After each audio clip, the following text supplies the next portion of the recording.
Are you ready to get real with your business with Treasure Davis?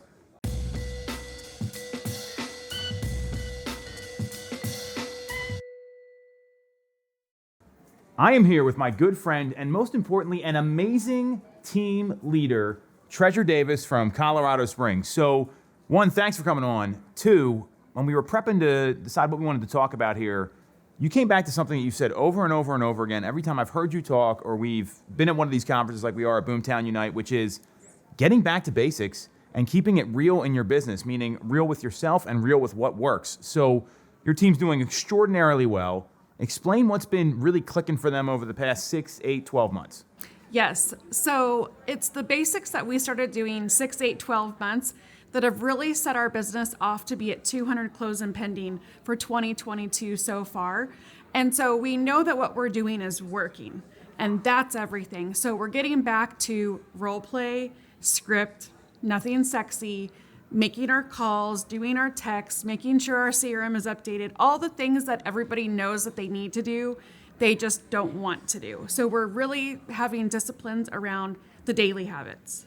So that stuff works, right? Because Yes. it's all the old school stuff is old school for a reason, because in the 70s it worked. In the 50s, I'm assuming it worked. I mean, I wasn't alive in either of those decades, but it's worked every time there's been like a market shift or the market changes, and we're seeing this incredible appreciation, this incredible low inventory number, and agents are stressed out. So how did you guys make the pivot? Like, you're running a big organization.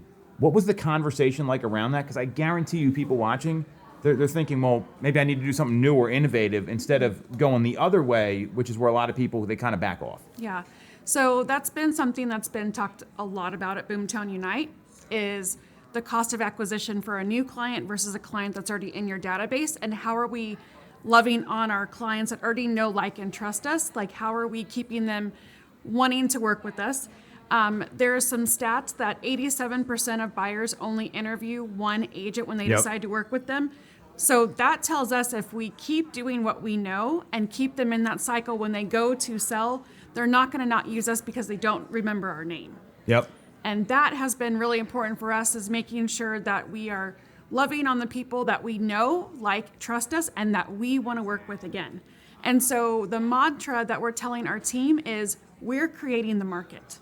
We're not waiting for the market to create us. We're creating the market, and we are doing that by the daily disciplines. You're also not being passive. You're creating the market. I love hearing this, because the active agent is the one that wins right now. Yes. You've got to be the one making the call, not waiting for the call. You got to be the one finding the listing, not waiting for the listing to hit the MLS and bid against 25 other people. And when you're active and you're doing these daily activities, that's how you win. So what's the response been like from your team now that you're like 6, 8, 12 months in? Because it doesn't happen the first day. No. It doesn't happen the first week.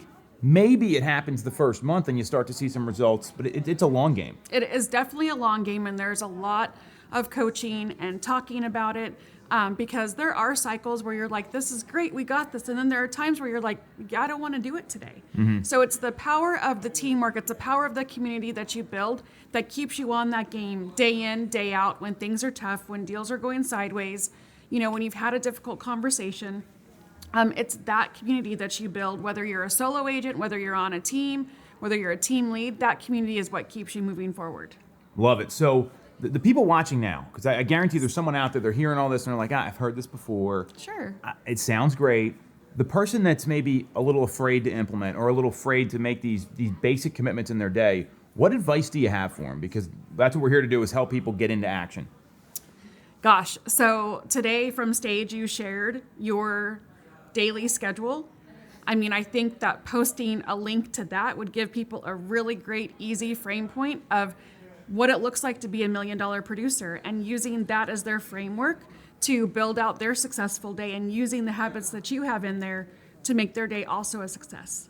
You're very kind, thank you. And what I would say is, success leaves clues. I Yes. didn't come up with that on my own. I saw someone else doing it that was achieving the kind of results that I wanted. And that whatever you're doing, there's models out there. Gary Keller said this. You got to look for the model that's going to work for you and then try to replicate it in your business. That's great advice. Treasure. Yes. Good stuff, my friend. Thanks for coming on. Thank you.